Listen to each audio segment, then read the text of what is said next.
There we go. I'm going to capture all this good information.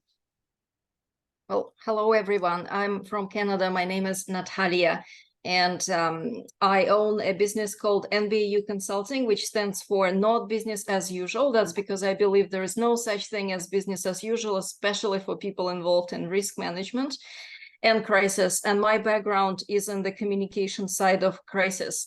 It's great to see everyone. I have to apologize. I'm going to get into a car. I will be driving, so I will go off camera and off audio, but I will participate. So thank you very much. Great, thanks. How about Christina? Hi, I'm a professor over in the College of Environmental Design, and I am the director of our research center, the Institute of Urban and Regional Development, and we are focused on climate and social justice.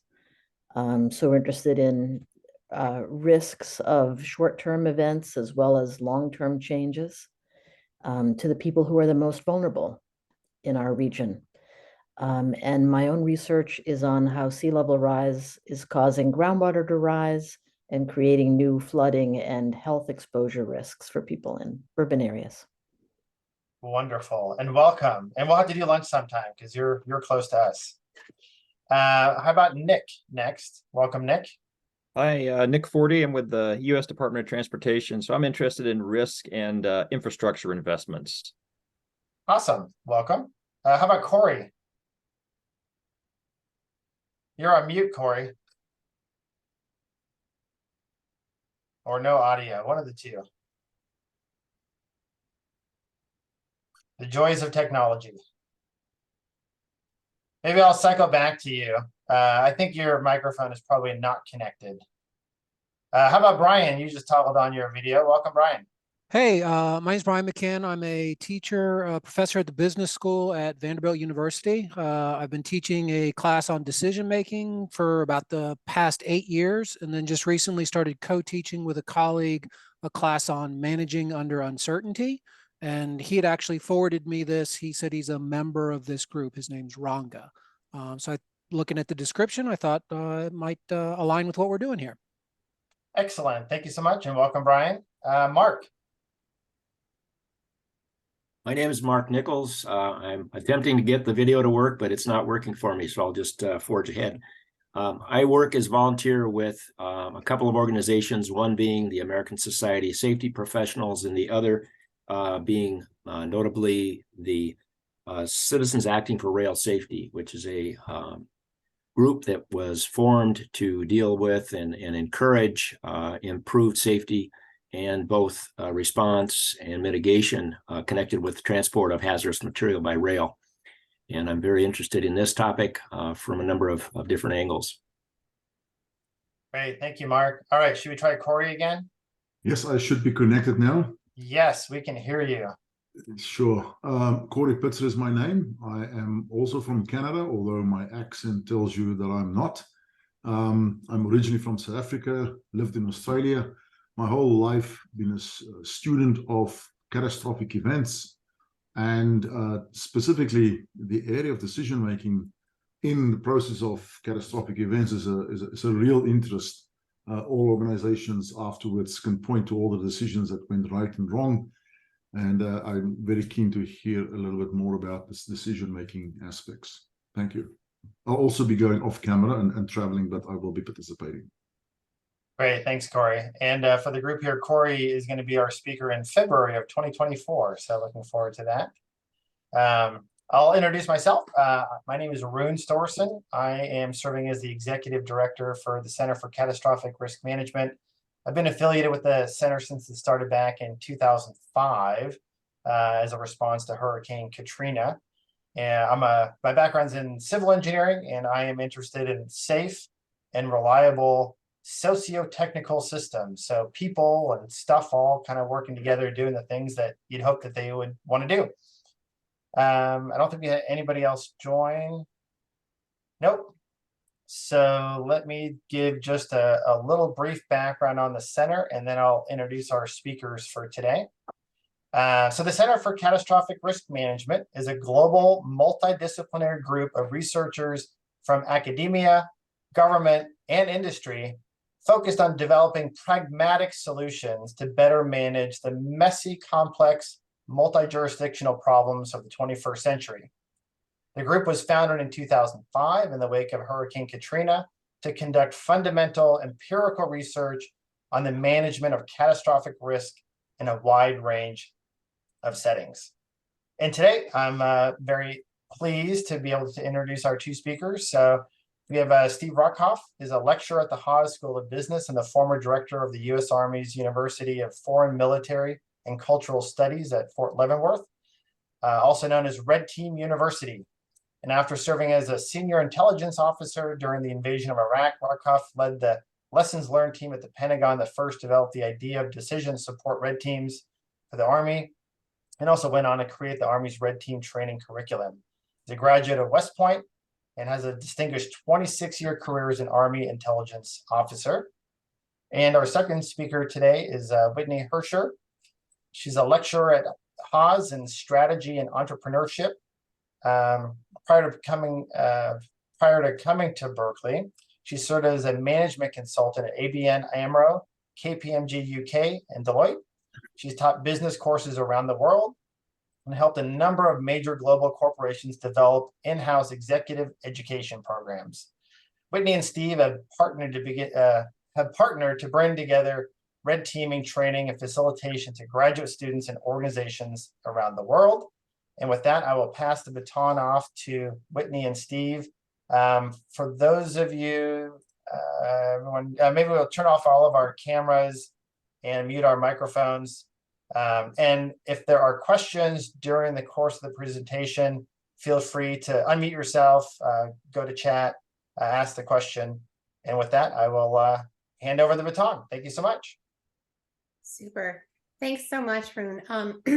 So we have slides here. We can share them with you afterwards, especially for those who are traveling. And most of what we're going to be doing is a bit of storytelling in terms of application and how these tools arose.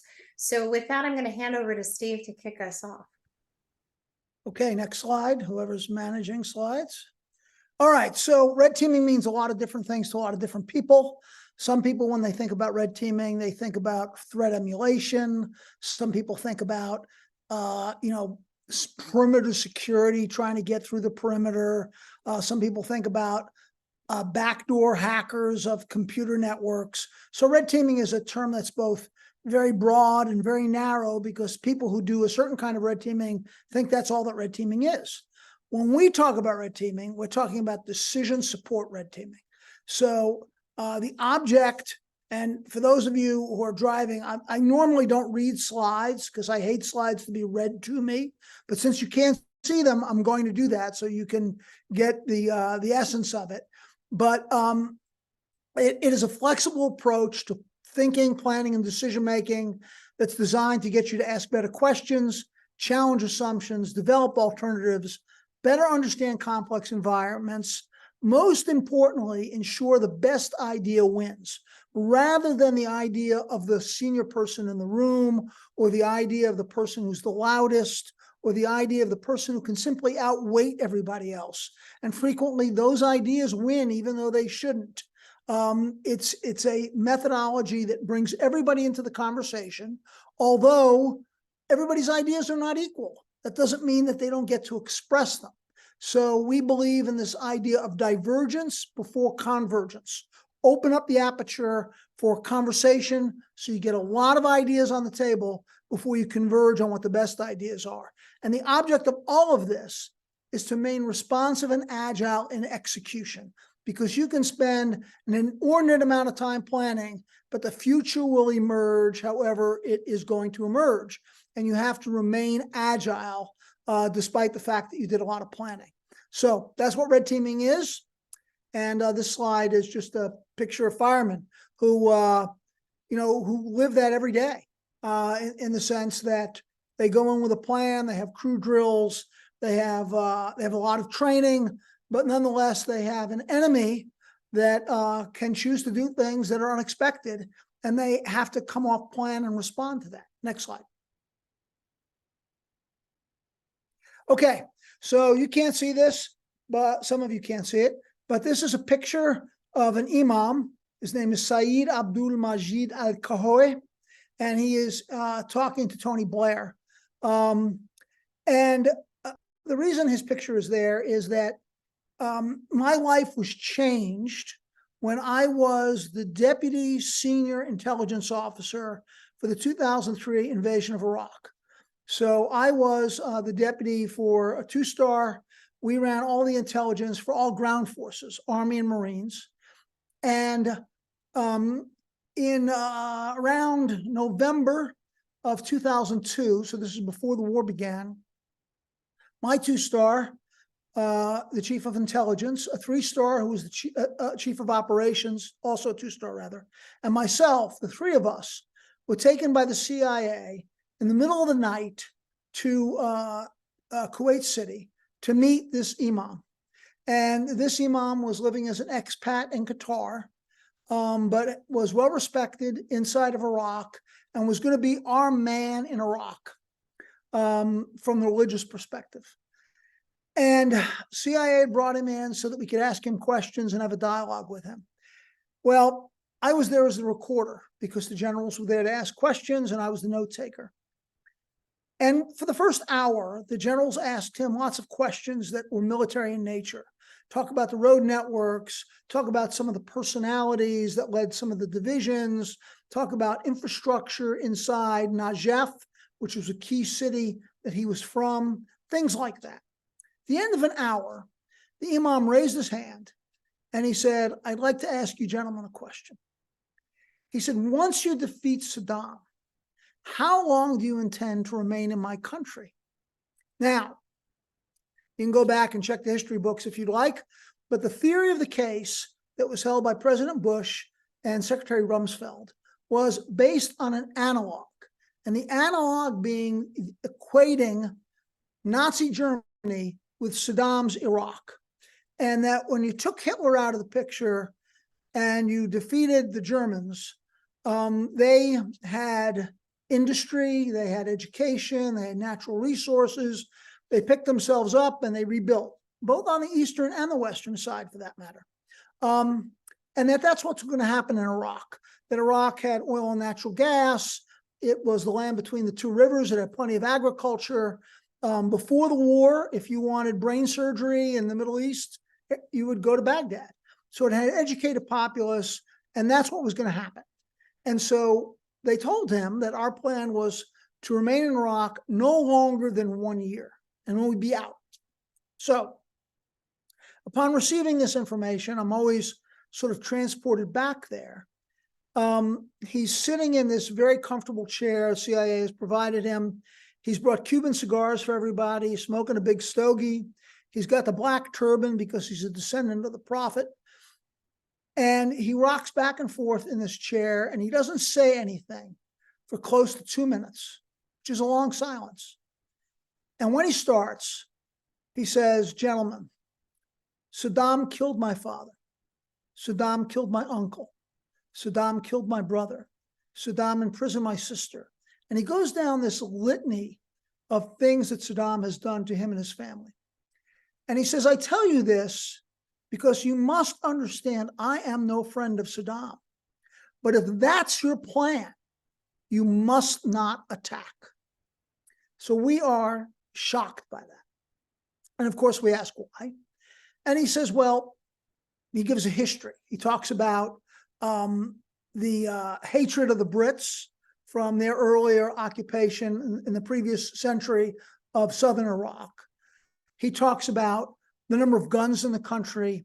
He talks about how Saddam has controlled the country, not just by setting Sunni and Shia against each other, but tribes against tribes and clans against clans. He talks about the role of Iran. He talks about how the Ba'ath cell party structure leads itself to an insurgency. He talks about all of that. And he says, your analogy is completely wrong. This is not going to be post-war Germany. This is going to be post-Tito Yugoslavia on steroids. Everybody is going to kill everybody for a long time. So at the end of all that, one of the generals says, so what do you recommend? He says, well, I think if you're going to invade Iraq, you have to be prepared to stay for 60 years. If you'll stay as long as you've been in Germany, 2 generations, you can change the nature of Iraq. So now I'm the guy who writes that report. And that report is read by every 3- and 4-star general in the chain of command. It informs the presidential daily briefing book, and it changes nothing. Nothing changes. We don't go back and look at the plan. We don't challenge any of our assumptions. We do nothing. So this affects me. And I'm going to tell you one more story, and then I'll go forward and say, you know, what was the net effect of all this? Second story. Okay.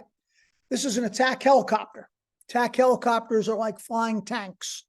During Desert Storm, attack helicopters, not exactly this one, but similar, did an enormous amount of damage to Iraq's forces. And if you Google the Valley of Death, you'll see all these dead Iraqi tanks and APCs that were killed by attack helicopters. So it is now 2003, and it's the second Iraq war, if you will.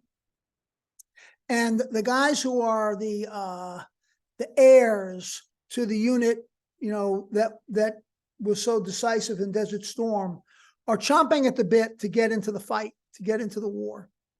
And they're finally given the orders that they should go and do a deep attack.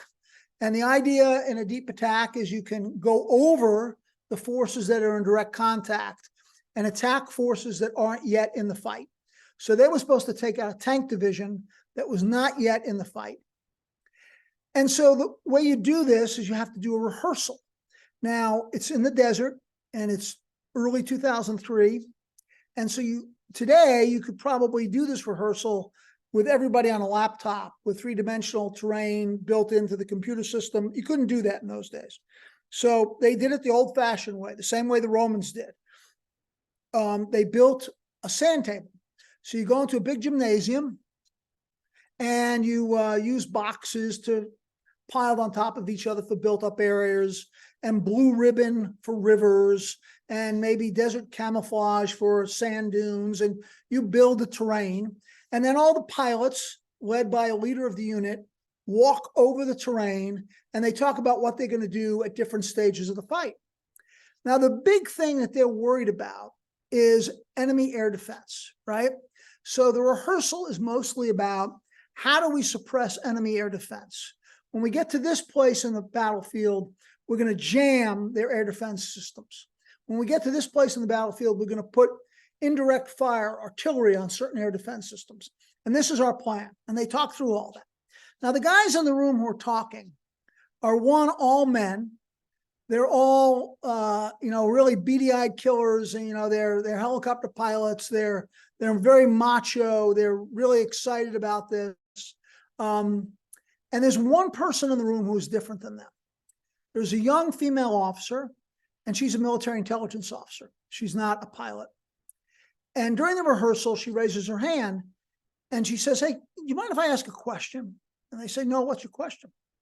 She says, "What if, instead of using air defense artillery, the Iraqis track our unit as it flies over, and they just meet us with small arms fire? They coordinate everybody to put their rifles in the air, or the machine guns, or rocket-propelled grenades, or whatever it is, in the air at the same time, and fly and shoot at us as we're coming in." There'd be no signature for that. There's no radar associated with that. What would we do if we saw that developing? And the colonel who's in charge of the rehearsal says, "Thank you for your interest in national defense, but men are talking here. He doesn't say that literally, but he basically says, go in the corner and color. Thanks for your interest. We got this."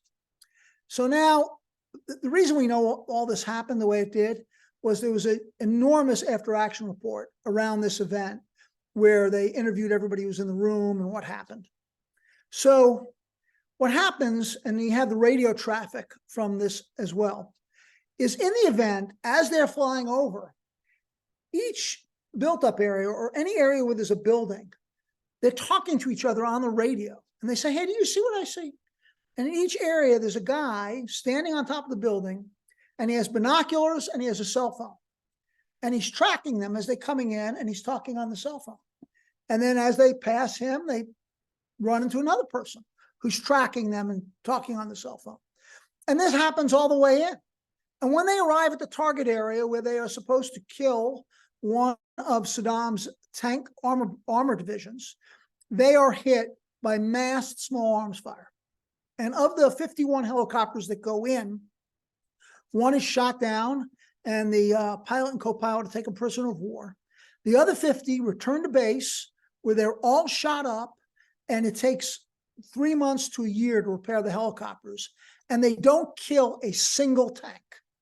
And it's because of this failure that the Army does a deep dive into this. So when I retire, I go to work for the senior intelligence army officer in the Army, the 3-star, around lessons learned from Iraq and Afghanistan. And one of the lessons learned is we have to change the way we do planning. We have to open our imaginations. We have to be able to listen to ideas that come from junior people who aren't captured by the experiences of some of the more senior people. So this event, plus the earlier events and other events that are too numerous to mention, where we got it wrong in the planning stages, lead to the development of the Red Team School, which I'm the first instructor for, later the deputy, and then I ended my career in government service as the director of that program. Next slide. And Steve, you want me to pick this one up? Yeah, sure. Okay. So, sort of behind Steve's experiences and putting this into a more formal framework in terms of making plans stronger, asking tough questions, we really go back to the godfather of decision-making and thinking about humans as not purely rational, economic-based seeking beings, but rather, people don't always internalize all the information out there. They don't always make the best decisions. And Natalia, you mentioned you do comms and crisis management. You're probably used to this on a daily basis. And Brian, you're teaching this with decision making.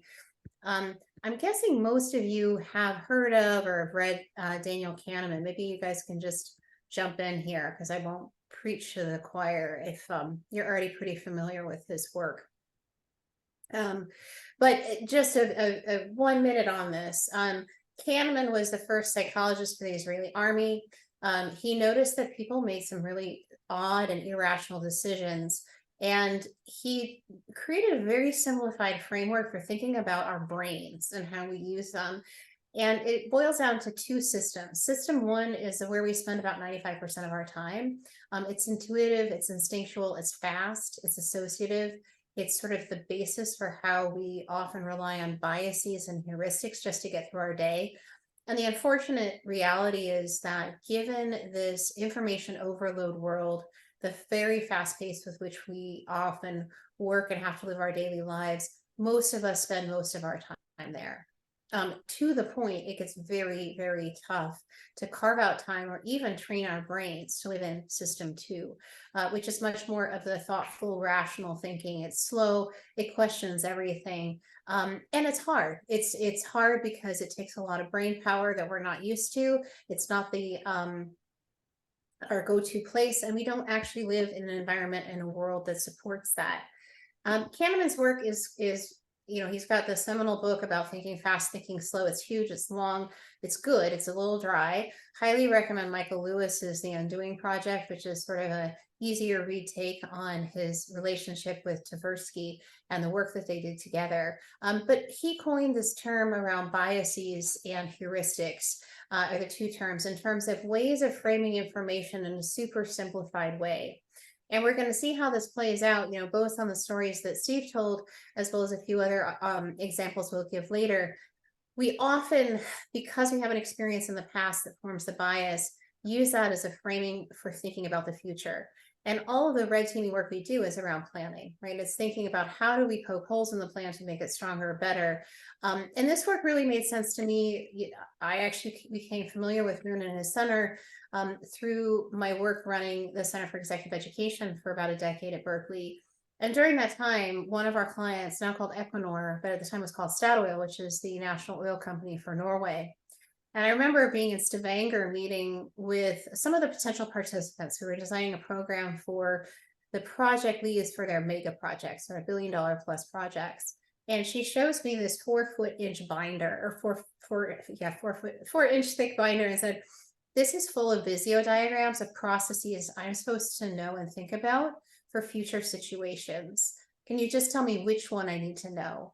And that's where it really dawned on me that this was based on a whole rash of previous experiences that the company had gone through. And that was supposed to prepare this individual better for the future. And yet there was absolutely no way that she was ever going to memorize every Visio diagram and remember that in the moment. But more importantly, the future may not look like the past, so they may all be irrelevant. And how do we really prepare executives for that when they're often relying on biases, that have been formed through the past? And that, for those that are not able to see the slides, these are just some examples, and I'm sure you're familiar with many, right? Availability bias. People want to fly less, or you're more nervous about it after a plane crash, when the reality is statistically your chances of dying in one haven't changed. Attribution bias, right? We often attribute success or failure to something that is absolutely nothing to do with it, but it's sort of visible. And then there are things like status quo bias, which we often see in an unwillingness to change, right? If something worked in the past, why should we change it going forward? So we have lots and lots of examples of these, but I'm going to transition back to Steve here as we think about when we have individuals with biases and then we put them together into a group, we often create cultures that don't make the best decisions collectively based on groupthink. So Steve, I'll hand over to you for this piece. Oops, Steve, can you hear me? I think you might be on mute. Steve? Yeah, I'm here. Okay, did you want to pick up this one? This is for Yeah, groupthink. sure. Yeah. Okay, so Irving Janis wrote this book called Groupthink in 1972. Before he wrote this book, the word groupthink was not in the lexicon. So if you wrote a book and 50 years later, the word that you named your book was part of the lexicon, it's a pretty good book. If you haven't read it, one of the things that drives him to write this book is he notices that the same people are almost everybody's exactly the same, are the same people who make the recommendation to JFK that the Bay of Pigs is a good idea and that they should go forward with the plan. And if you read the plan for the Bay of Pigs, it's atrocious. I mean, it's just completely unrealistic and flawed. But then 2 years later, they think themselves through the Cuban Missile Crisis. And it's the same people. So the question becomes, what changed? And he discovers that how they interact as a group, how they talk to each other, who they bring in, all their methods changed. And he captures that. So that's just generally what drives him for groupthink. But we'll keep going. Next slide. So these are some of the consequences of groupthink. And I bring these up just because I want to connect them back to the 11th Attack Helicopter Regiment. Illusions of invulnerability. They're absolutely convinced that they are the baddest unit on the planet. They have these flying tanks. There's nothing like them, and they can't be hurt. So they really don't take their rehearsal seriously when somebody brings in an alternative threat for consideration, because they don't even think it's a factor. Morality, that's true of all of us. We all thought that, we're here to save Iraq from a despot. I mean, when you do the Hitler comparison, you're automatically in despot land, and that our motives were good and correct. Rationalization, the tendency to explain away contradictory information or data. You see that in living color as they are flying over these guys with binoculars and cell phones, and they know it's unusual and they do nothing about it. Now, to consider for a minute, if when that female lieutenant had raised that possibility, they had spent just 5 minutes talking about, well, if they were going to do that, what would it look like? And if we saw that, how would we react? They came in sort of the apocalypse now ride of the Valkyrie, as a group. They would have dispersed. They would have changed their method. They would have taken out the guys on the ground first before worrying about the tanks. They could have had a much better fight. They just didn't take the time to talk about it. Stereotyping. The thing the lieutenant did that they didn't do is she said to herself, the Iraqis got their ass kicked in Desert Storm by these same helicopters. What did they learn? And having learned something, what would they do differently? And the men in the room didn't do that. The Iraqis were just idiots. We'd beaten them, before, we'll beat them again. Self-censorship. When they came in during the AAR and they interviewed the guys who'd been in the room during the rehearsal, they said, when she brought that up, what did you think?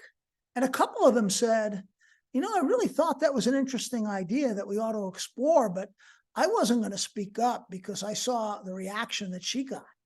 And that leads to illusions of unanimity. The mine guard was the colonel running the thing.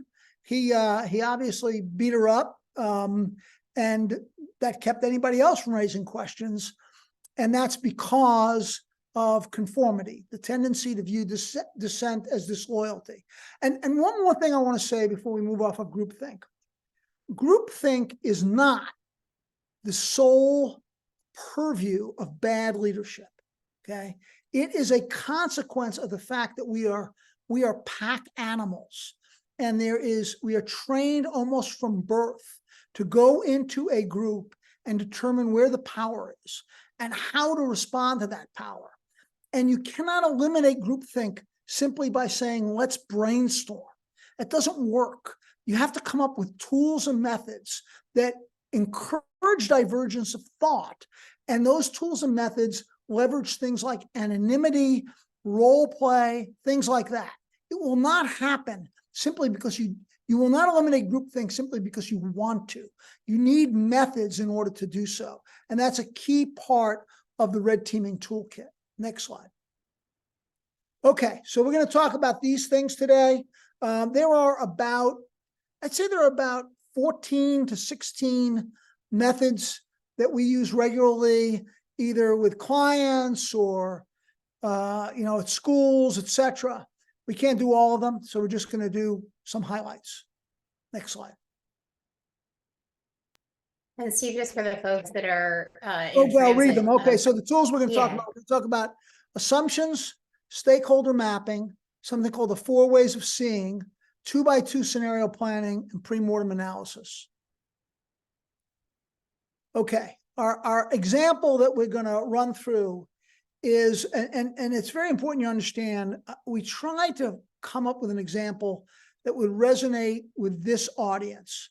But we, neither Whitney or I, are experts on train safety, on hazardous material handling, on any of that. So this is just illustrative. We're not claiming it's truth. We're just trying to come up with something that makes sense in the space that you guys operate in. So the example we're going to use for these tools is federal regulations associated with sending hazardous material across state lines have increased, and you have to develop a plan to improve railroad safety. Next slide. Okay. See, we should probably indicate that the perspective here is as the CEO of a rail company. Correct? Right. It could be CEO of a rail company. It could also be as a government employee developing the regulations and plan, but we're doing it from the perspective of CEO of a rail company. So an assumption. So first of all, there are facts, and we shouldn't lose sight of that. So there are facts in this particular case. There are facts around the speed at which these cars can move on the rails, right? And that's associated with straight aheads and hairpin turns, and there are all sorts of facts that govern that. There are facts about how you load hazardous material.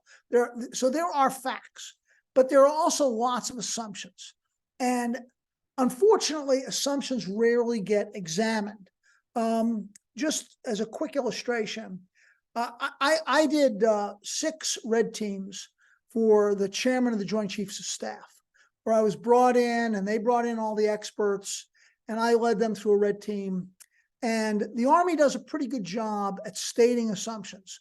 But what happens is after it states assumptions, or the military, I guess I should say, after they state the assumptions, then they forget about them. Then it's like, okay, I stated the assumption, I filled that check mark. Now I can move on and do my planning. So one of the things I did, and you don't have to do this all the time, but it's a way to get people to really understand the way assumptions work, is this particular plan that I was helping them red team had 8 major assumptions. And so I asked them each individually, I want you to assess the likelihood that you think each of these assumptions will come true. Now, these are people who are experts in the area. I think this was counter-ISIS planning, if I remember correctly. In any event, I won't go through all the numbers because it's not important, but let's say the average was a 90% likelihood for each of the 8 assumptions. So the next question is, okay, so you have 90% likelihood for each of the 8 assumptions. What's the likelihood that all of the assumptions come true? And a lot of people don't get that. They say, well, it's 90%. And the answer is no, it's not. It's 90% raised to the 8th power, which is 43%. So there's more than a 50% likelihood that one of your assumptions is not going to come true. And so you have to know that going in so that you remain agile and able to change your plan. And those assumptions matter, and you have to keep track of them. Next slide. Okay, so what are some of the assumptions that inform this plan? Well, you know, funding, the material, whether you're going to have more of it or less of it, national agreements and laws, but there are a whole bunch of others. And what we would do here in terms of how do you now do this is one of the fundamental tools that underlies all red teaming approaches is something we call think, write, share. And the idea is that individuals think by themselves, quietly, coming up with assumptions. Now, not for everybody on the planet, but for most people on the planet, the act of writing what you're thinking helps you refine what you think. So then you write that down, and then you share it in small groups. And then over time, you collect all those assumptions. What happens? Well, Whitney and I did one commercial organization, very, very large telecommunications company. And they had a plan. And they wanted us to use that plan to run the red team training. And so we did the assumptions exercise. And after we did it, this small group had generated 42 assumptions. And we had all the assumptions laid out. And then we brought in the head of strategy for this telecommunications company. And the head of strategy read all these assumptions and said, you know, when we made the decision to go forward with this plan, we really only thought of about 5 or 6 of these. We need to reconsider this. And came back, and what happened was they ended up scrapping the entire thing. Because when they looked at the entirety of the assumptions, they realized that it was much higher risk than they thought it was. And so that's the sound of no dogs barking. That is a decision that is made not to do a bad thing. That's a good thing. I don't know what the ROI on that is, but that's a good thing. And that company kept bringing us back as a consequence of that. So Whitney, do we want to give these guys some time to generate assumptions and put them in, or do we just want to run through the exercise and we can just take questions at the end? How do you want? I think given that folks are in transit and probably can't even use the chat, we might want to just talk through these and then we can have questions at the end. Okay. All right. Next slide. Oh, this is just a cartoon. So. This is just a cartoon. Yeah. Okay. Now, stakeholders. So we've identified assumptions. We know what they are, and we're cognizant of them as we think about our plan. So the next thing is, who are the stakeholders, right? And you have to spend some time thinking about that. There are stakeholders internal to the organization. There are stakeholders external to the organization. For those of you who are driving, in this case, I've listed federal, state, local governments, the citizens and the towns through whom these rails pass, the union, the rail owners, environmentalists. There are plenty more. It's just a matter of thinking about them. And the reason we're going to think about them and we're going to capture them is revealed in the next slide. So you can't see the matrix if you're driving, but I'll try to explain it to you. There are two things that matter about a stakeholder. The first thing that matters is the stakeholder likely to support what it is I want to do? And the second thing is, how important is the stakeholder to the implementation of what I want to do? So you can have a stakeholder that's wildly enthusiastic about what you want to do, but really isn't all that important. Or you can have a stakeholder that hates what you want to do, but also isn't very important, can't affect it very much. Now, if you have lots and lots of stakeholders that are wildly important to the implementation of the plan, but are very, very resistant to the plan, then you might need to think about a new plan, right? I mean, you're really swimming uphill. But more likely, you have a handful of stakeholders. If you're doing this event, people agree that we need more safety in terms of how we transport hazardous material. There are most likely people are supportive of the idea, but maybe they don't like all of the elements of the plan, and they're important for implementation. So you want to find the sweet spot of who do I need to influence? That's the question. You only have so much energy and you only have so much time and money. So who are the key people that we want to influence as we develop this plan? And that's what this matrix helps you develop. Next slide. So now, when we developed the red teaming program for the Army, we didn't really know what we needed to do. We knew that our planning process wasn't working properly, but we didn't know where we needed to go. So we were very exploratory for the first 2 or 3 years. And in the first course, we had, I think it was 8 weeks of just anthropology. We brought in anthropologists so we could better understand how that impacted planning in Iraq and Afghanistan and things like that. It was too much. We couldn't afford the time. So we said, how do we get to the essence of this? And what we developed was something called the 4 ways of seeing. And the idea of the 4 ways of seeing is that when there are two organizations, 2 people involved in any dialogue around anything, there are 4 perspectives in the room. There's how I see myself, there's how I see you, there's how you see yourself, and there's how you see me. And it makes sense to make that extant. Just lay it out, right? So that if I want to influence you, I have some sense of how you see yourself and also how you see what I'm trying to do. And this sounds pretty obvious, but frequently people don't do it. They simply look at the problem from their own perspective. They don't force themselves to look at it from somebody else's shoes. I did this exercise in Korea for the U.S. Republic of Korea alliance around North Korea. And it was very, very insightful, and it changed some of their planning and some of their actions.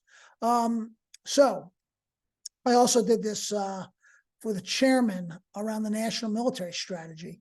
And we changed how the national military strategy was going to be written as a consequence of doing a 4 ways of seeing from our allies' perspective. So for this thing, it would be, how do the rail owners see themselves? How does the government see the rail owners? Those are the 2, that's the point counterpoint. We are the CEO of a rail company for this exercise, and the most important stakeholder was the government. So that's who we picked.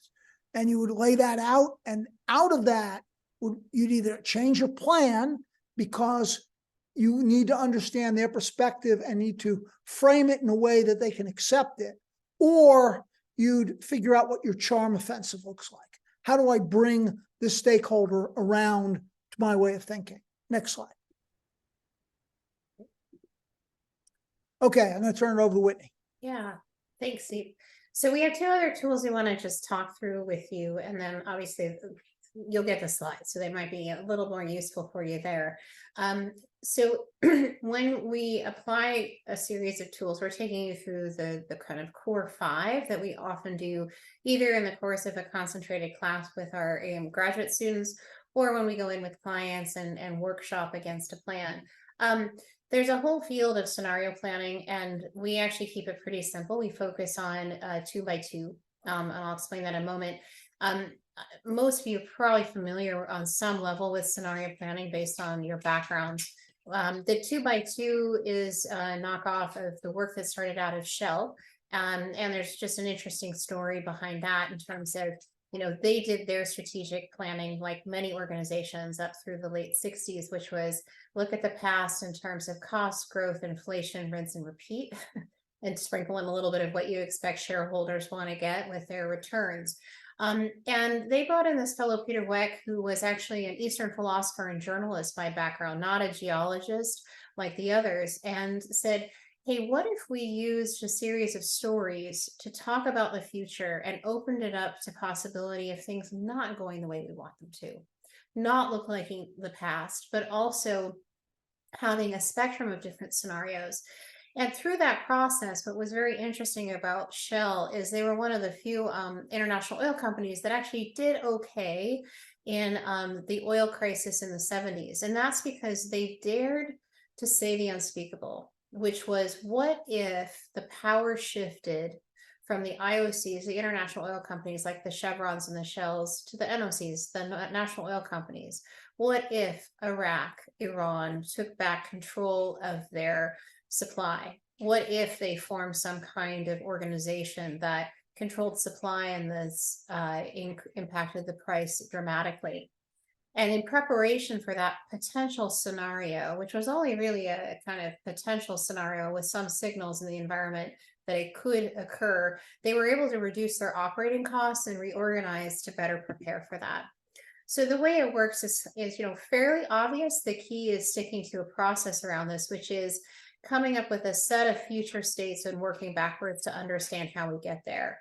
And to create this in the 2 by 2, what we do is pick 2 axes around external events we don't control from the perspective of our organization, but they're external forces that can be seen as a full spectrum that could very dramatically impact our future. So on this slide, Steve and I chose one axis around enforcement of federal regulations. On one end are very reasonable and affordable. On the other end of the spectrum, federal regulations are highly costly and difficult to implement or to comply with. And then we chose another, which was just integration of AI. Again, top of mind for many folks, what's the impact going to be? Chaos or constructivity.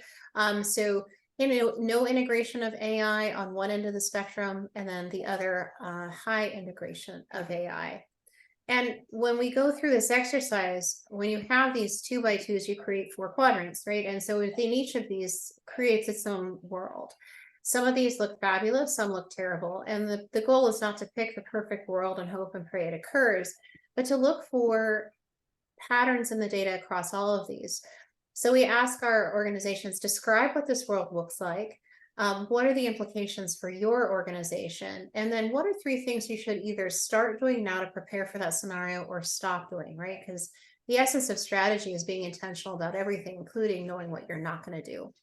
And what's really interesting is that sometimes when you do this, you'll see that 2 out of 4 or 3 out of 4 scenarios, there's something in common that you should start or stop doing now.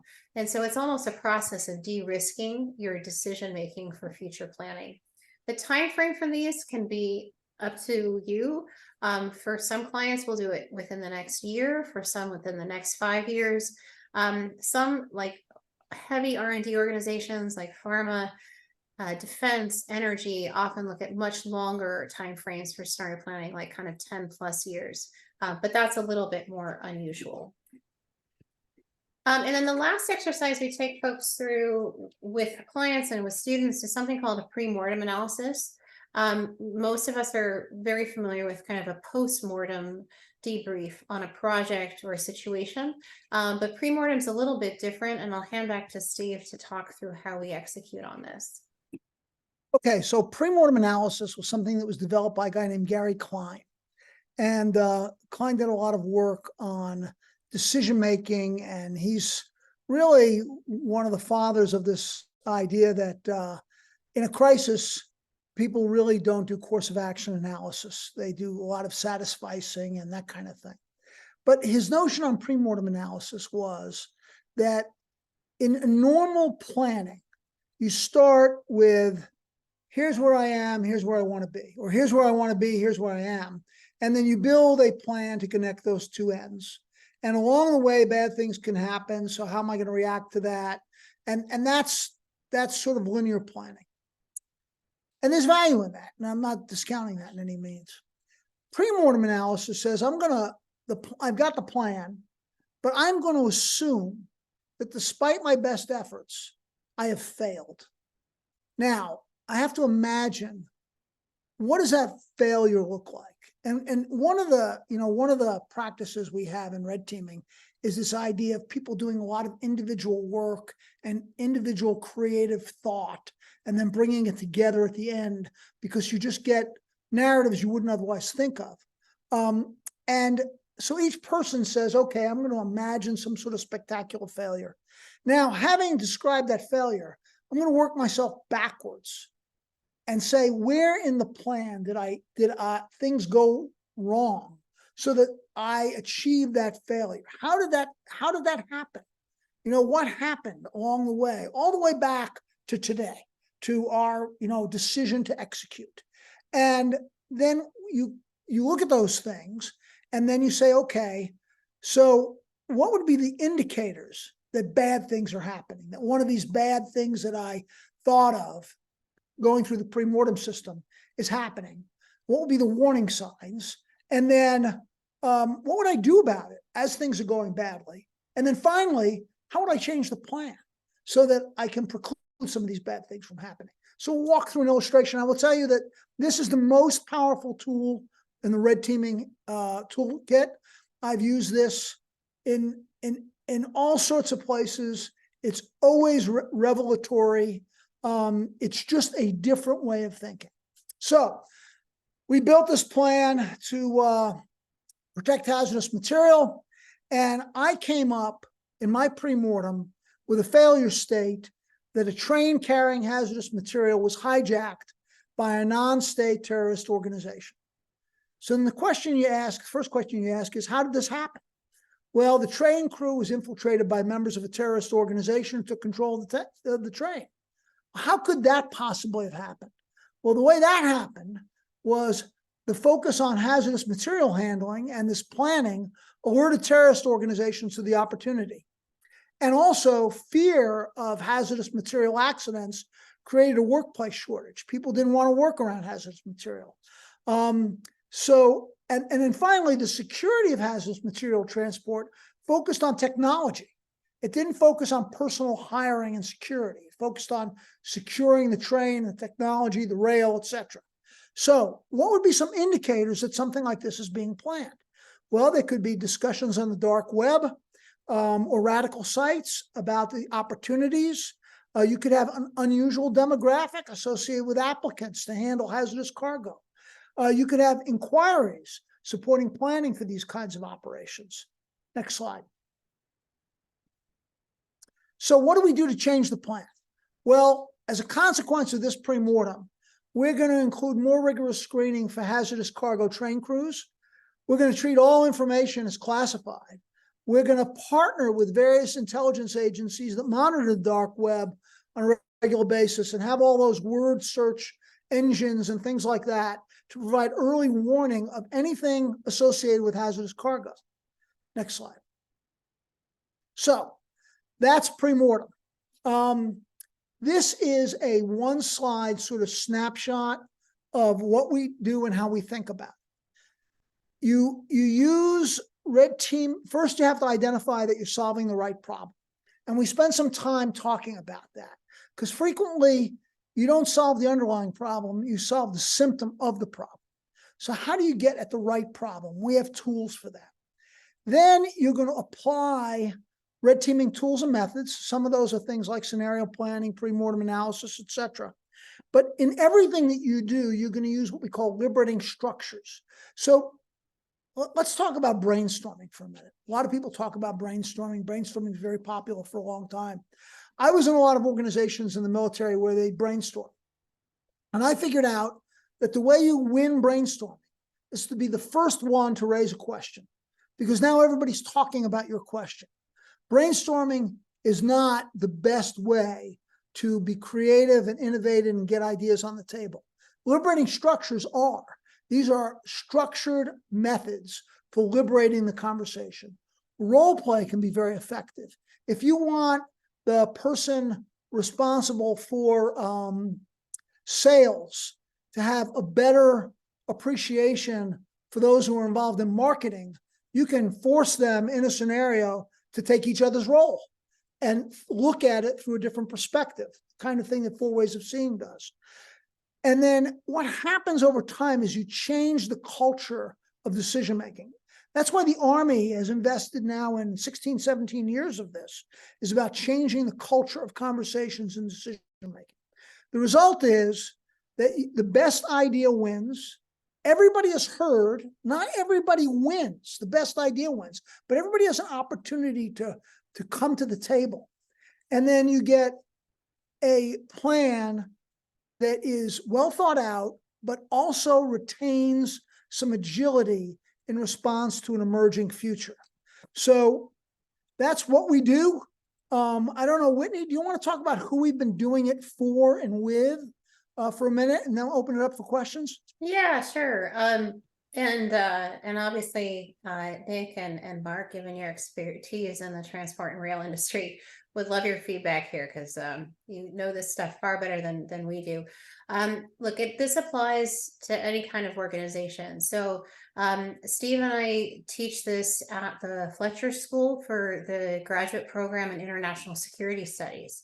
And we have the students apply these tools to different large-scale global plans or issues. So it might be with the Arctic Council, it might be with the Quad around Indo-Pacific relations, it might be around nuclear security, but with the goal of pulling out different perspectives and thinking about the application in their case to policy.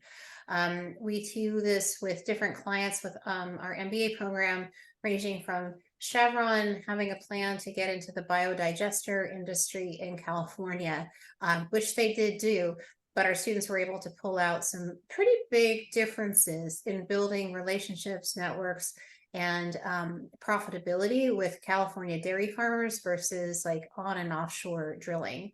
And we've worked with a lot of nonprofits. We've worked with ones that focus on alternative food products, and we've worked with ones that focus on things like landmine detection. So a huge range. I don't think it's sector or industry specific, but when you think about this under your lens around crisis management, the goal here is to obviously prevent crisis by opening up the conversation to what if this happens, how do we better prepare, versus, as we see with a lot of organizations, hoping and praying it doesn't happen, right? And that is, just generally not being a strategy. Steve has deep expertise in doing this in the military context, on the January 6th Commission, and working across a number of different government agencies as well. So, Steve, you can talk more about those if you'd like to. But we're happy to answer questions, around specific use cases.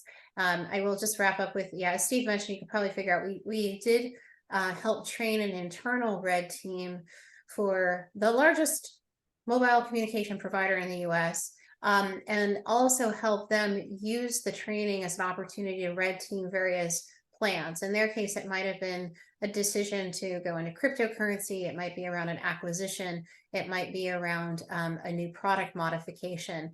And this was used in terms of a go, no go. As you can imagine, there's a lot of politics and people's jobs riding on, making these acquisitions or product launches. And so this was a way to step back and say, is this the right time? Is this really going to work? And allowing sort of people that didn't have a vested interest in the organizational hierarchy to say, maybe things that had been tabled because it just wasn't appropriate in the culture. So with that, Steve, you want to add anything, and then we can The open it up?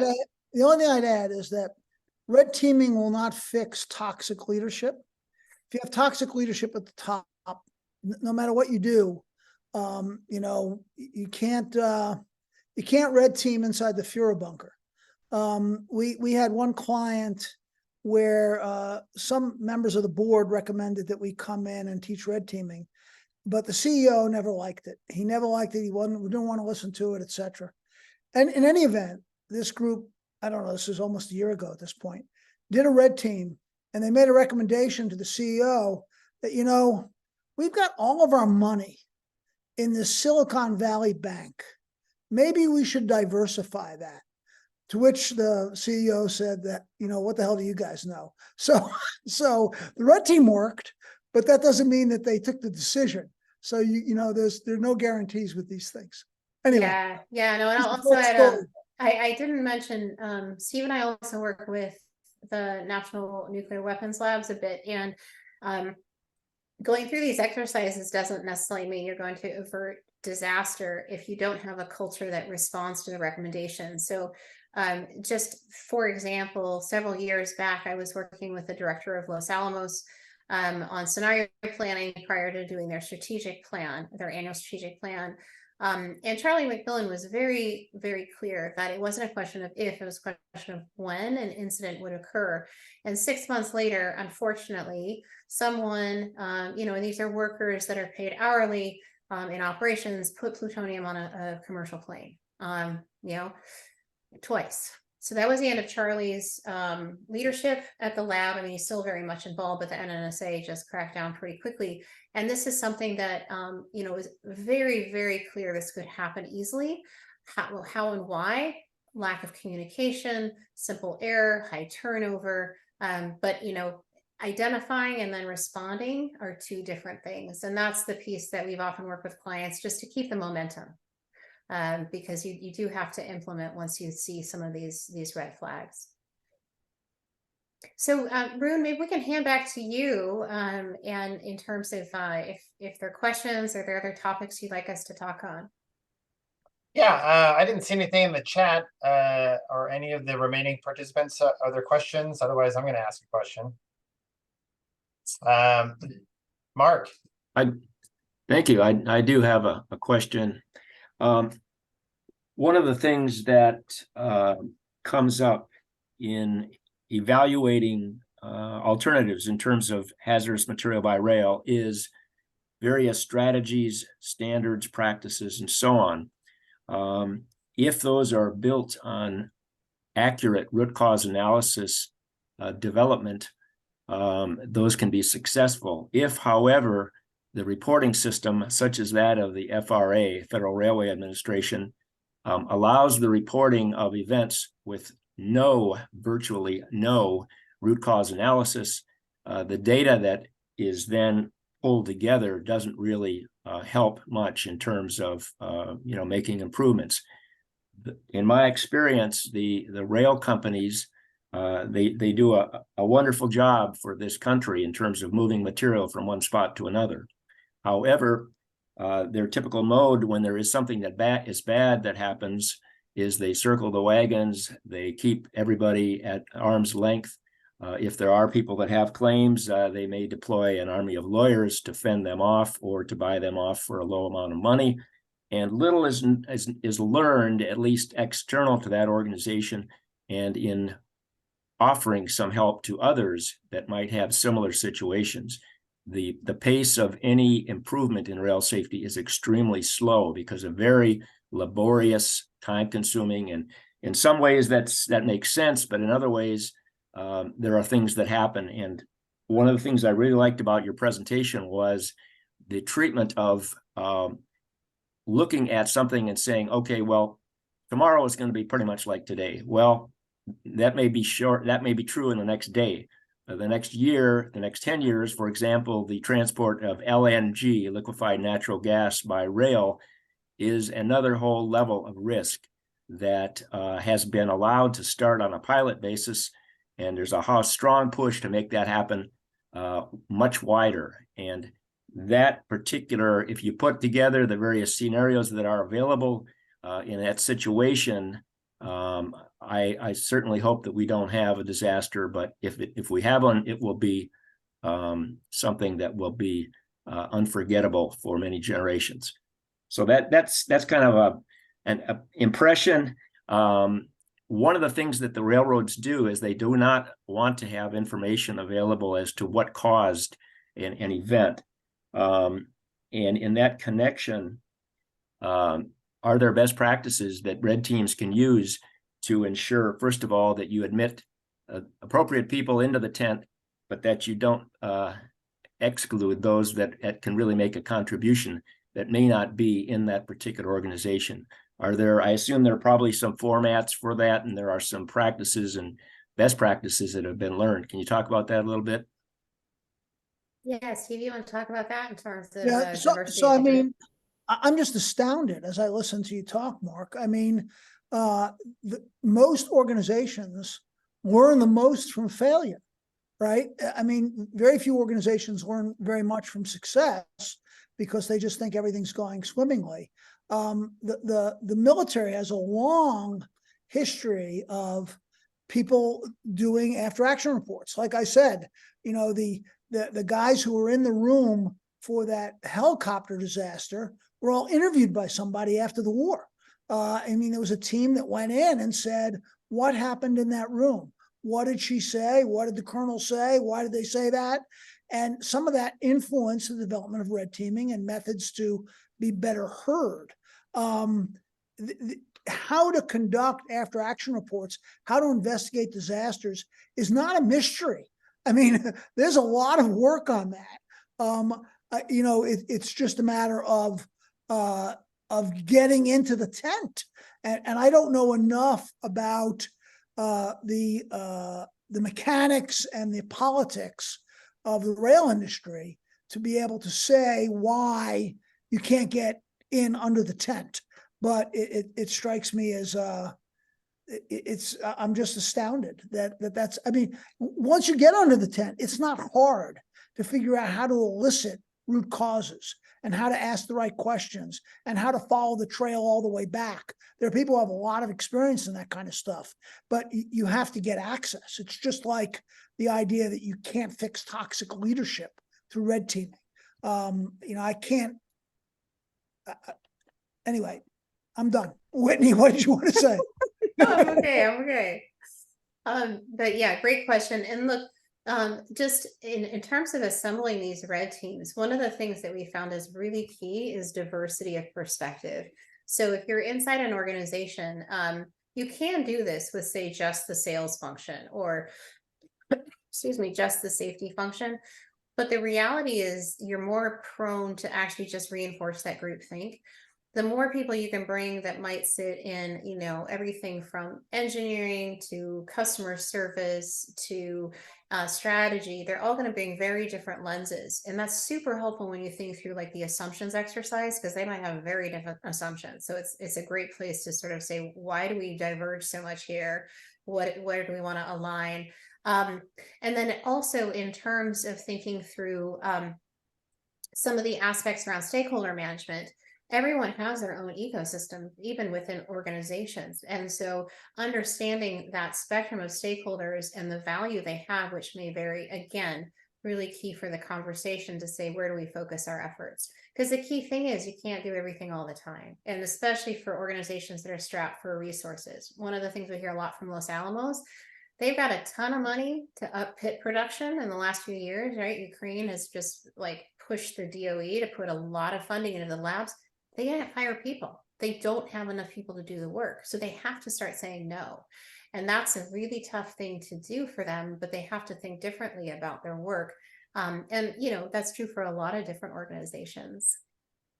Yeah, I've seen the political aspect of it at both the state level and the national level as well. In terms of the railroads, they have a very strong lobbying body, and so that's one aspect, is a lever that the politics and the money, you know, provides.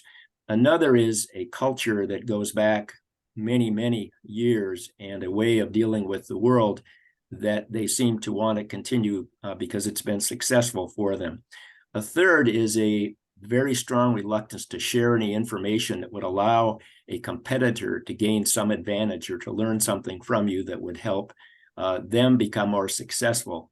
You know, one would certainly hope that sharing information about safety would be in everyone's benefit, and therefore would be, you know, would lie outside of that perspective. But you know, there are, like you said, all of these things are connected. And if a system is strong, it has the viewpoints of essentially different strata, different departments, different functions, and so on and so forth, so that you have all these, you know, varying, you know, productive viewpoints that can help make a better decision. But it is an industry that is, I think, in many ways uniquely challenging. It's a little bit like the chemical industry in terms of massive power and massive influence and massive impact on the economy. And, you know, that's a factor that I think that also enters in. Absolutely. Yeah, thank you. Natalia, you asked a question about introducing this and kind of timing, right? Because it's pretty tough to do red teaming, like when your hair's on fire. Steve, you want to talk a little bit about that? I put a response in the chat. Yeah, I put a response in the chat, is that red teaming takes time. You know, there's no question about it, right? You want to get divergence of thought before you converge on the best solution. That means you have to give people some time to think, and then you have to have a little bit of a discussion, and you have to do, you know, you have to figure out what you're going to do. The problem is sometimes there is no time, and so one of the things we say in the military is, you know, you're not going to do much red teaming when the enemy's inside the wire, right?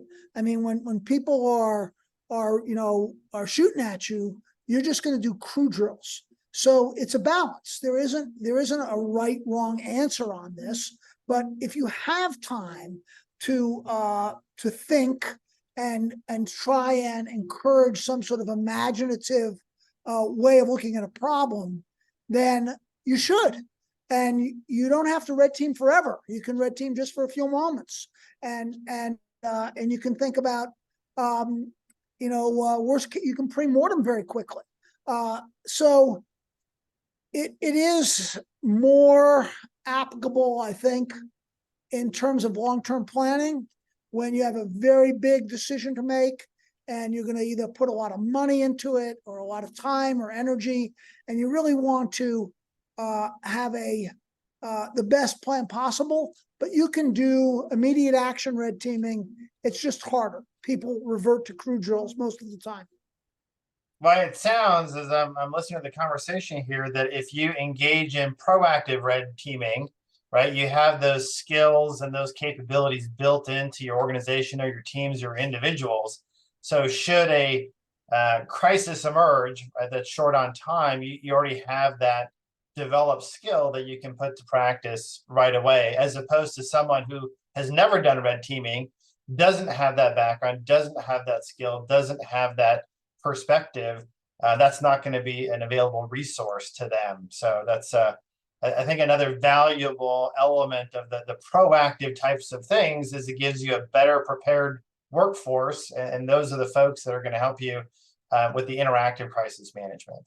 And in the best case scenario, the thing that's now happening is something you thought through during the planning process, right? Because you did pre-mortem analysis, you did scenario planning.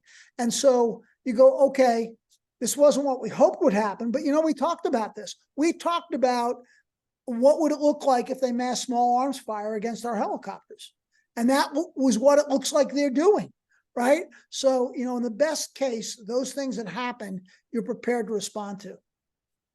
If I can kind of piggyback off of Mark's question, just based on your experience with various organizations, And I do a lot of work on the forensic side. So this notion of leaving a paper trail behind and having, you know, known potential vulnerabilities. What sort of anxiety have you guys heard at the C-level suite of organizations or you know, similar groups that a reason to not engage in these sorts of things is you're going to create this vulnerability from a liability standpoint down the road? Yeah, that's a great question. So like just the sheer fact of opening up the conversation, and if that gets documented, could hold them. I mean, look, when we do these sessions and we talk about stakeholders, we have a rule, like many organizations just say, do not write the word union on the wall, because we don't want anyone taking a photo and, you know, sending it on. Like there are some sensitivities for sure. So, you know, I think Steve and I've had different experiences with this, both in, you know, kind of military government sector as well as private sector. So one, insecure leadership is not going to like this, especially ones where it's a cult of personality or a very fear-based culture or very command and control. Like they're sitting at the top and everybody does what they're told. So the opportunity to push back or question is really anathema. And that's, you know, obviously like not a great culture, but it is one in which usually we'll find leadership does not want this. Steve and I did a project for an intelligence software company in Texas. A fabulous COO, came from the intelligence community, got the stuff, really wanted to do it. His CEO, a lot of hubris, just questioned all of it because he knew he was the smartest person in the room. And that I see as the biggest vulnerability. Frankly, I see it with my MBAs too, right? You know, some of them are just programmed like my job in life is to be the smartest person in the room. And hopefully we beat that out of them after 2 years at HAAS. But if we don't, you know, they don't want anyone coming in and opening up this can of worms. But Steve, you wanna pile in on that one? And you're on mute. Yeah, well, I mean, the only thing I'd say is that, you know, when we were working with this very, very large telecom, there was resistance when we first got there, but when among some of the C-suite folks, but when they saw the results, then a lot of that resistance melted away because they saw that they were blind. They were always looking at the problem from what they wanted without, in one case, they had a plan and they brought us into Red Team that plan. And I got for the Red Team T-shirts from that company's greatest competitor, right?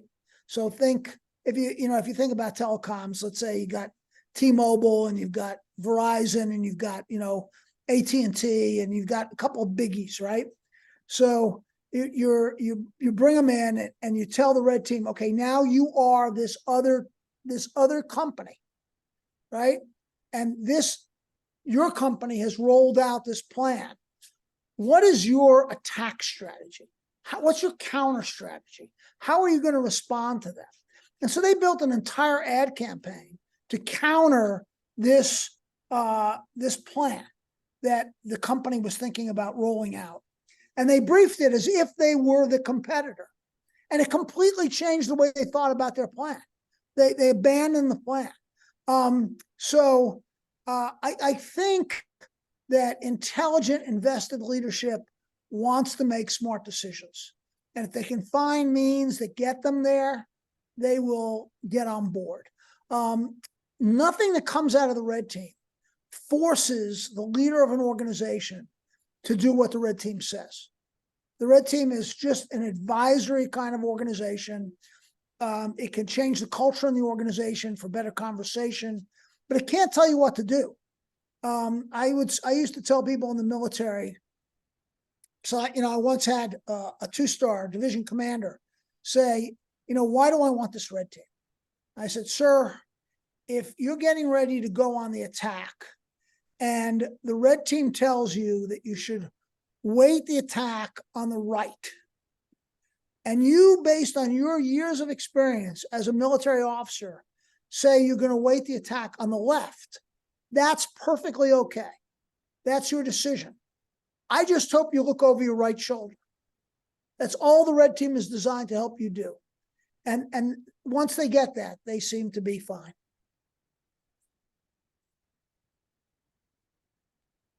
Great. We have Ian and Howard joining us. Welcome, guys. We've been chatting about red teaming and surfacing assumptions and kind of challenging conventional thinking and trying to get out of groupthink. So I don't know if either of you have a question or a comment. No obligation. And I know you, or is it pronounced Ian? You are prolific in this space. We just love your thoughts in terms of in your work. Have you engaged in these kind of tools with your clients in terms of addressing some of the underlying cultural elements that lead to making bad decisions and ending up in disaster type situations? Just be really curious to learn from you. Well, yes, I have. I mean, the difference between proactive and reactive organizations is immense. So proactive organizations, you can say not only what you have to do before, so that during you're prepared, and the after activities, what could you do better in the future? But the before activities say that, okay, what are you going to do when the worst happens? What is the worst scenarios? And what kind of information, if any, will you release? And talking about, competitors, what can you do to help the overall industry? But overall, to help yourselves, because the point is that sooner or later, all the information will come out. That's the case that I found in every situation. So to think that it's just going to go away is the folly of delusion. So better to say, okay, it's going to happen. And are we going to be the bad guy, or I don't know whether there's a good guy, but when and who will own up to what mistakes, if any, that we made, and not to blame others. The point is that, as you well know, all of this is best discussed before, because during the heat of a crisis or disaster, it's the worst time to do it, because it only adds to the crisis and disaster. It makes things worse, because all that you have not prepared for before just inflames the situation and it gets further out of control. So, from what I've heard, I'm sorry I chimed in later. I agree with, I know what I affirm what you're talking about. So again, proactive versus reactive. No, thank you for that. And I think, that's one of the challenges that we've faced in terms of getting leadership on board. Right. You want to do this when you're not on fire, but if things are going well, it's only a very forward-thinking, insightful leader that says, okay, now's the time we need to think about when things won't be that great, or how do we prepare for massive changes in the future. And particularly in Silicon Valley, where things go so quickly and people are just trying to sort of stay above water, or you have this insane optimism bias where we're masters of the universe, how could we possibly fail? Sometimes you're just talking to a wall. Denial is big. One of the Absolutely. things that I use to counter, if that works, is just take a moment to look at today's news, the New York Times or anything, and what you will see is endless crisis portrayed. So it's not a matter of if, it's only how and when. And but you're right. It's correct. One of the things I learned early on is that the Freudian defense mechanism have an exact counterpart in organizations: denial, we don't have any crises, so forth and so on. And if the culture is really into that, it's very difficult, sometimes if not impossible, to crack. Definitely. And yet research has shown that those organizations that are more prepared proactively are financially much better off, significantly better, But even that doesn't get through. They're more profitable in every which way, fewer deaths, tragedies. Howard, you want to jump in? Yeah, hi, can you hear me? Yes, thank you. Okay, very good. I'm sorry for being late. I really wanted to hear this and Oh, not at all. Thanks had for some joining. communication problems. I have a comment and a question. The comment is, in the 80s, I worked for the US Forest Service as a land management planner or something.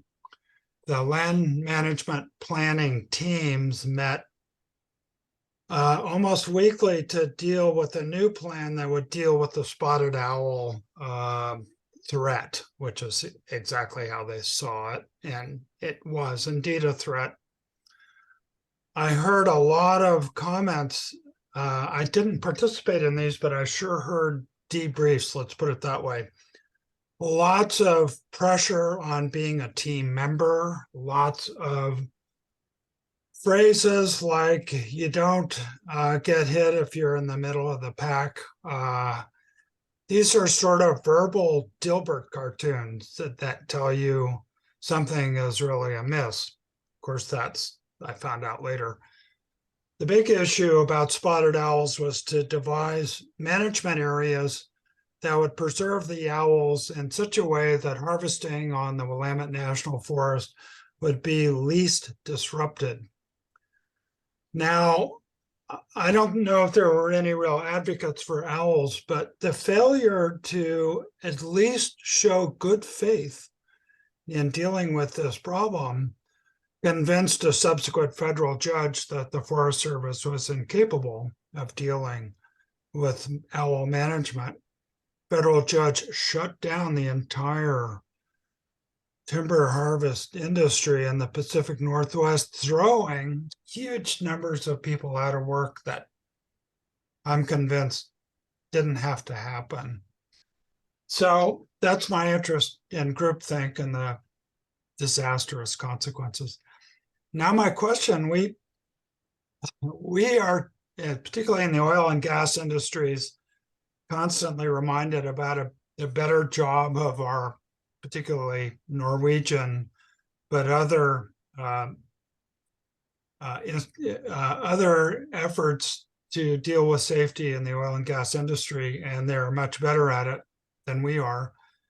Do they do red team kinds of input? In other words, in essence,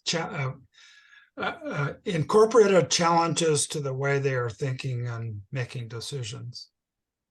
You know, it's a great question. When I was running executive education and we worked with then Statoil, now Equinor, no. I don't know if they have an internal mechanism for doing that. It's not part of the training that they continue to do at Berkeley. I wish it were. And yes, they are definitely seeing, you know, knowing the culture at Berkeley, when we took them on as an executive education client, there were faculty who said, I wouldn't work with any other oil and gas company, but, you know, Statoil has a good reputation for also its kind of community practice and local content integration. And that was my experience. I mean, they're great organization.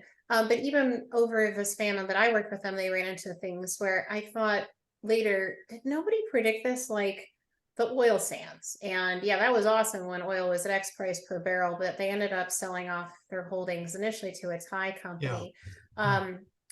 We were working with them when the In Amenas disaster happened in Algeria. And there were a number of guys that were lost in that. We were with them when they were working with in Brazil, and they actually lost 3 people on the flight to Paris that went down.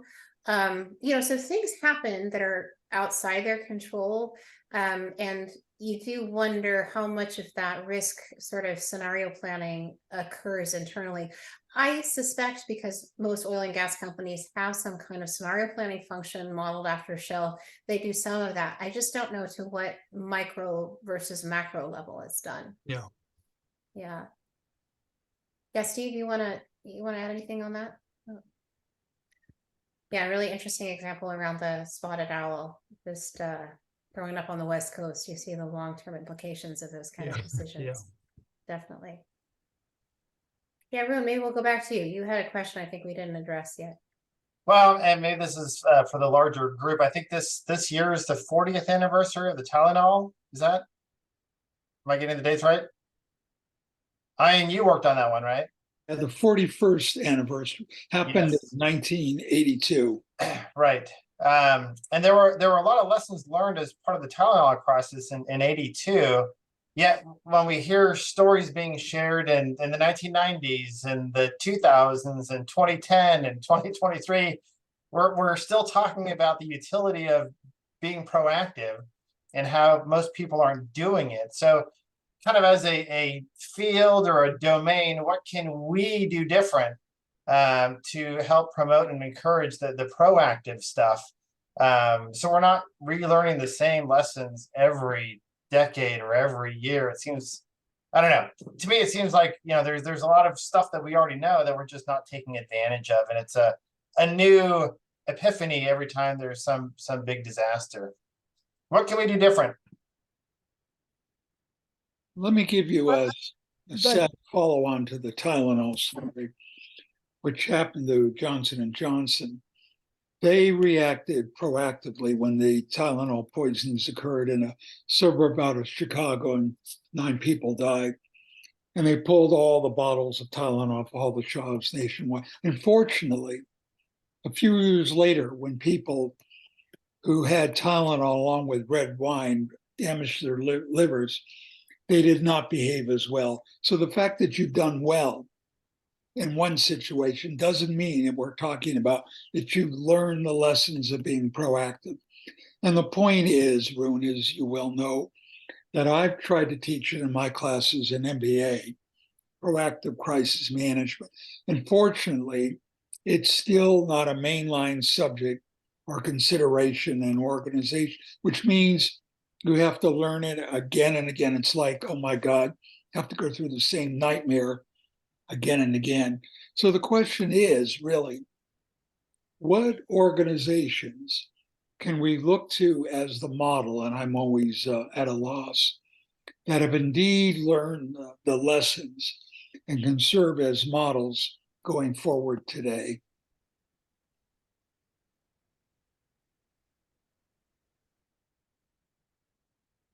Probably a short list, huh? Short list.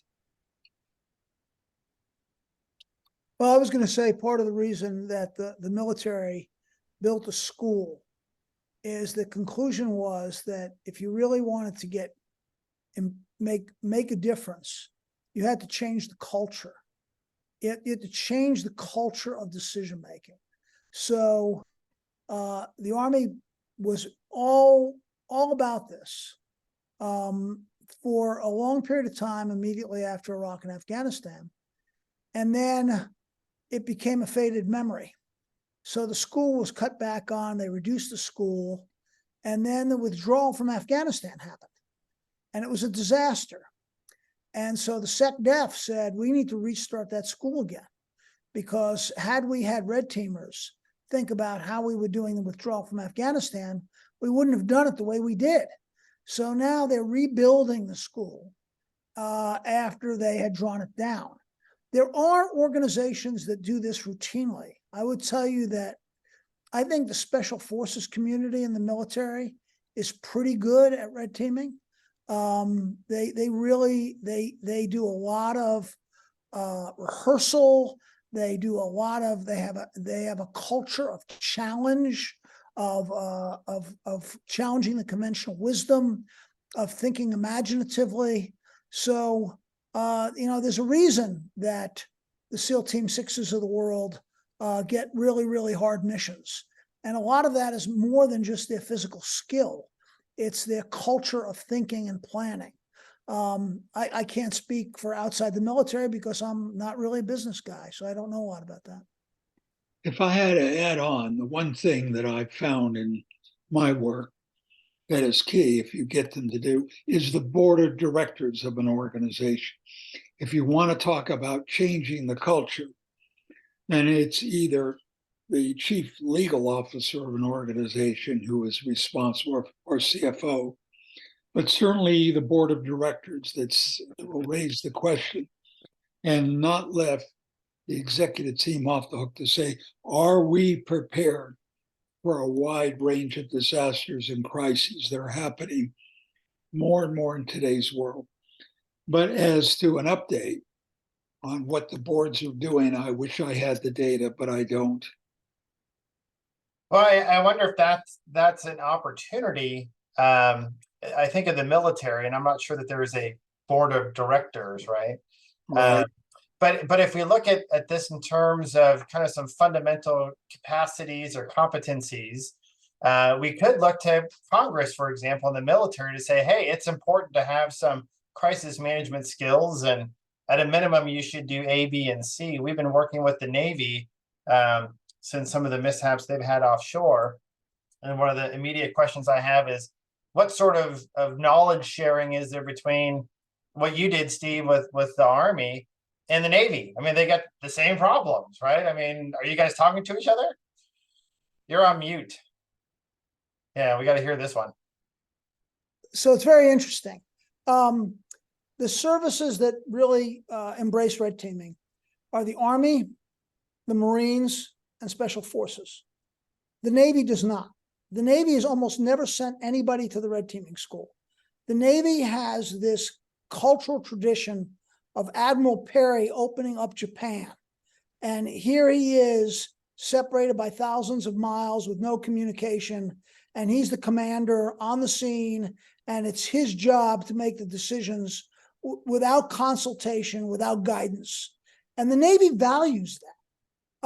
So the Navy is absolutely a non-adopter of red teaming methodology. But the Marines, interestingly, who will never admit it, but are part of the Navy, are really very much involved in this. I can't remember his name now. The general who was profiled in Blink by Gladwell, Marine Lieutenant General. He's a big advocate. The Marines are in a position where they have less money than anybody else. I remember there's a famous quote where a bunch of military guys get together and they say, gentlemen, we've run out of resources. It's time for us to think. Okay. And you know, the Marines have to do that routinely. But the Navy is not a big advocate. The Air Force is marginally interested because the Air Force is very much targeting centric, and you don't have to do a lot of red teaming in order to blow something up. But it's mostly a ground force interest because ground force operations are the most complex, the hardest to predict, the most likely to have unexpected outcomes. So Marines, Army, and Special Forces. What about the Space Force? I don't know. I don't think we've been involved with the Space Force. Yeah, but what wonderful opportunity. And if we could make some incremental gains on kind of establishing this minimum competence, at least within the armed forces, you know, maybe that will kind of spell out into the private sector as well. But I don't know. It just seems like we're doing the same thing over and over again, and it's not really getting us where we need to be or should be based on what we know.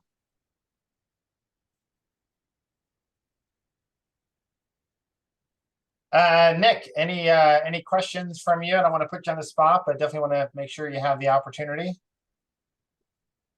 No, I can't think of anything. This has been really informative to me. I'm just wondering how you make sure that you get that level of I mean, I think, you know, I think in our own organization, it's really common to kind of get that group thing. I mean, are you able to, can you create that environment?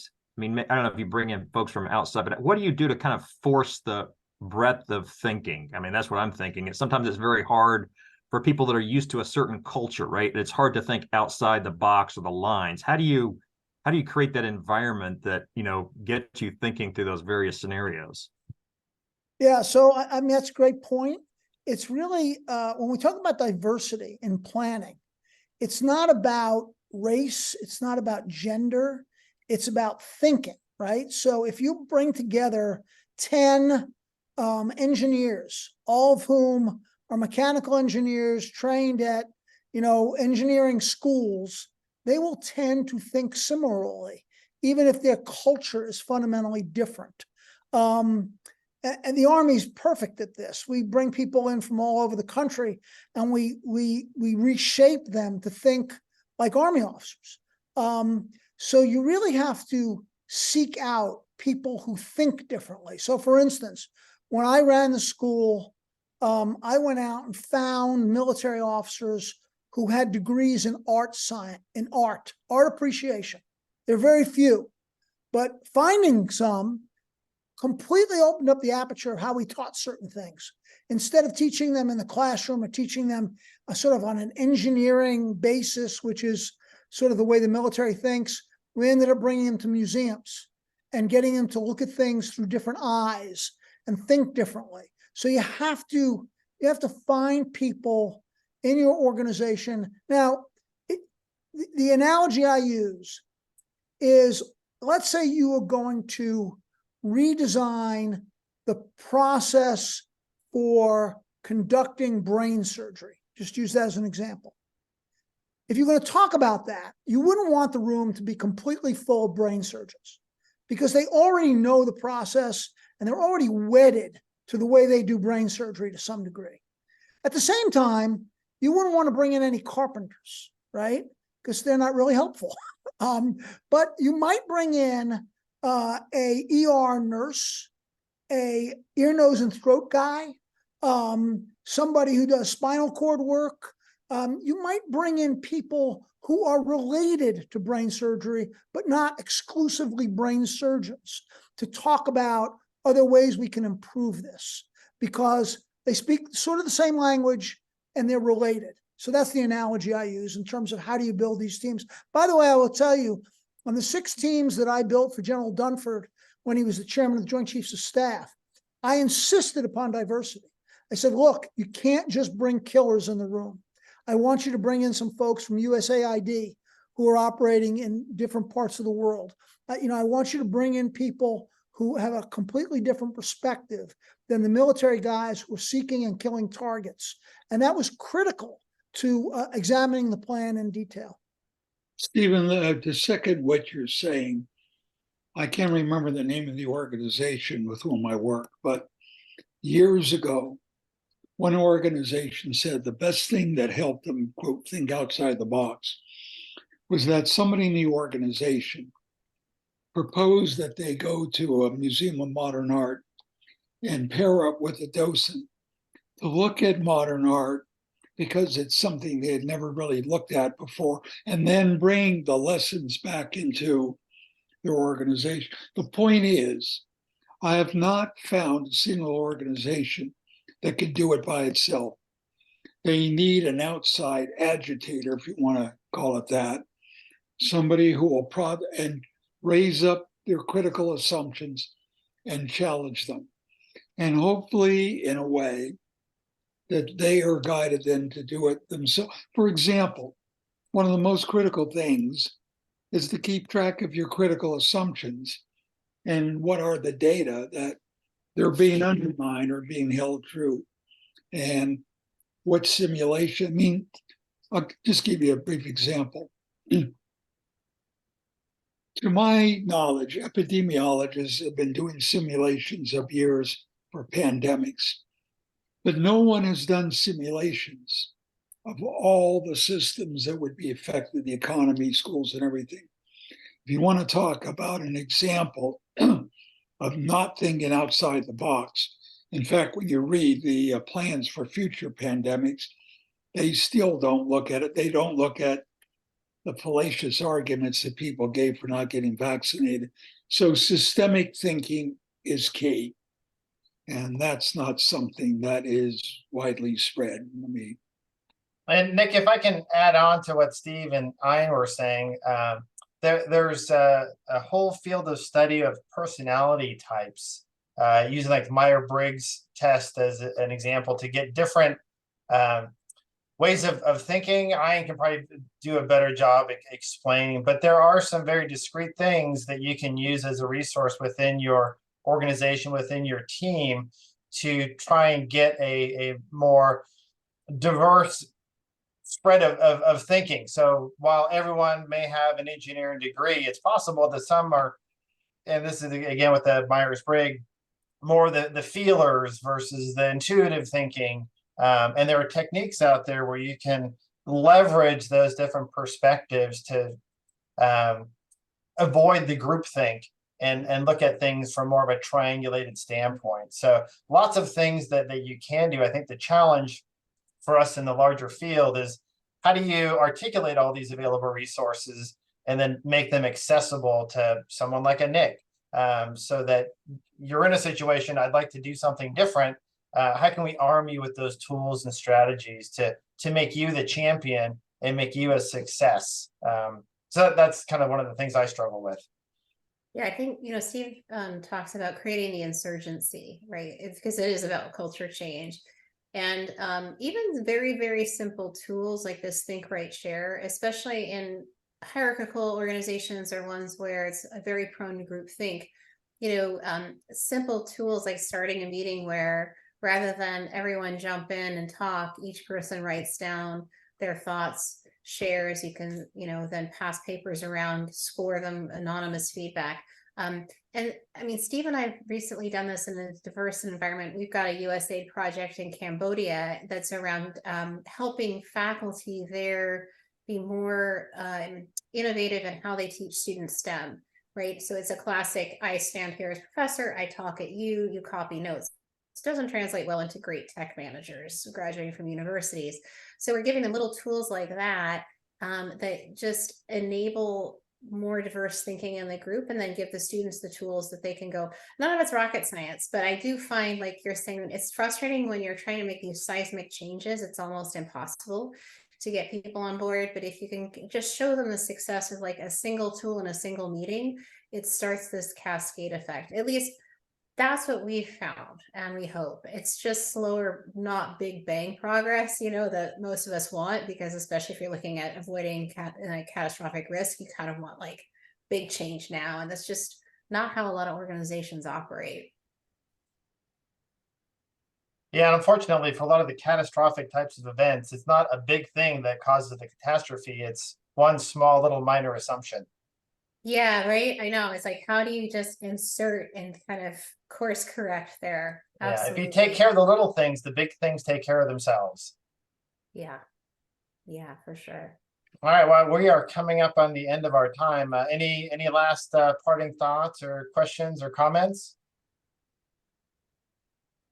Well, pleasure to meet all of you. Thank you so much for joining. Try to reach out to a few of you on LinkedIn so we're connected for future conversations. And Rune, thanks so much for giving us the opportunity to meet the group and have this fascinating discussion. I look forward to joining some of the future sessions. Wonderful, and thank you for presenting. Thank you so much. Our All right. pleasure. With that, see you at the next Have a great one. rest of your day, guys. Take care.